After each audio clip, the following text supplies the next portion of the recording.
बीड जिल्ह्यातील मस्साजोग गावचे सरपंच संतोष देशमुख यांच्या हत्येच्या प्रकरणात काल न्यायालयीन सुनावणी पार पडली। काल बीडच्या जिल्हा व विशेष सत्र न्यायालयात या प्रकरणाची सुनावणी झाली।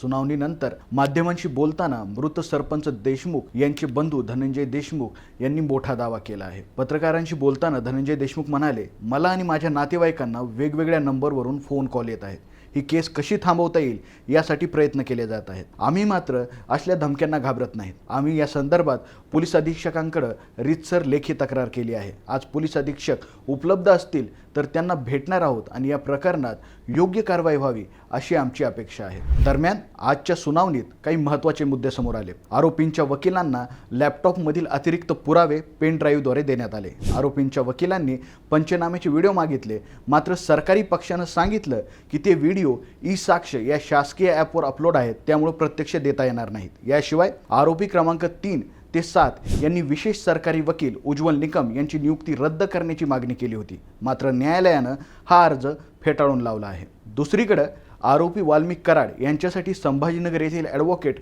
निलेश घाणेकर यांची नियुक्ती करण्यात आली आहे। ते आता कराडची बाजू न्यायालयात मांडणार आहेत। या प्रकरणाची पुढील सुनावणी आता 7 एप्रिल रोजी होणार आहे। संतोष देशमुख हत्या प्रकरणात न्याय मिळवण्यासाठी कुटुंबियांना धमक्या येत असल्याचं आज स्पष्ट झालं आहे। ही बाब राज्यातील कायदा आणि सुव्यवस्थेच्या दृष्टीनं गंभीर आहे। पोलीस प्रशासन या धमक्यांची गांभीर्याने दखल घेईल आणि दोषींवर कठोर कारवाई होईल अशी अपेक्षा सर्व स्तरातून व्यक्त होत आहे।